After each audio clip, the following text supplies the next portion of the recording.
G2L2 Corp, c'est une association d'événementiel qui existe depuis 7 ans maintenant.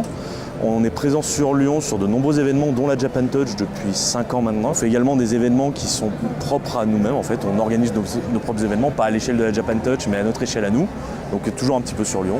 On fait énormément de partenariats également avec d'autres associations lyonnaises pour toujours promouvoir un petit peu cette culture jeux vidéo, rétro, geek, pop culture, assez large au final. À la base, le but de l'association, c'est vraiment de faire la promotion de la culture geek. Chez G2L2, on est une cinquantaine de membres depuis cette année. Ça fluctue assez régulièrement en fonction des bénévoles, de leurs envies, de leur disponibilité. Actuellement, on est exactement 52 dans l'association. On a du stock personnel à G2L2 avec quelques consoles, des bornes d'arcade. Et on a également pas mal de stock qui est prêté par les membres, gracieusement, et du coup qui mettent à disposition leurs consoles pour qu'on puisse proposer une animation qui envoie du lourd. En termes de consoles, si on prend tous nos membres, on a la collection rétro la plus importante de tout Rhône-Alpes.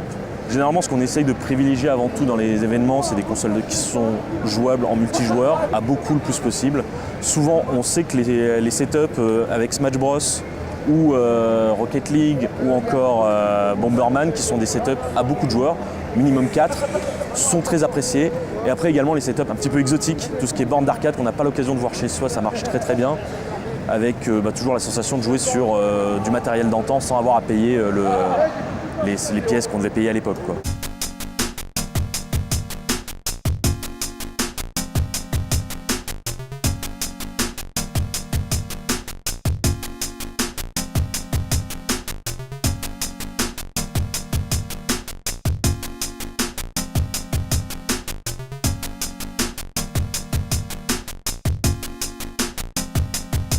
Alors on a un public assez éclectique, ça peut aller de la famille avec des plus jeunes qui viennent découvrir avec leurs parents justement l'univers un petit peu rétro, et en même temps on a un public assez jeune de joueurs, un public qui est de plus en plus mainstream au final.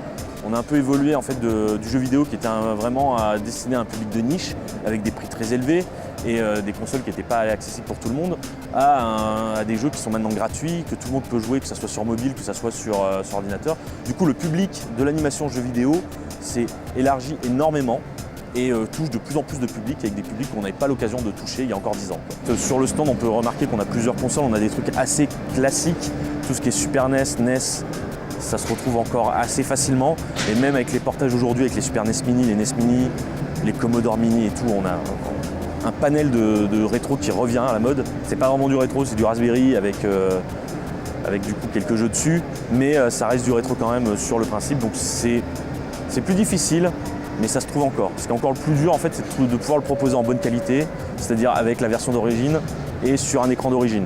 Il faut savoir en fait que le rétro, dès qu'on étire un petit peu trop l'image, ça devient tout de suite beaucoup plus moche que sur un écran cathodique qui était prévu pour ça.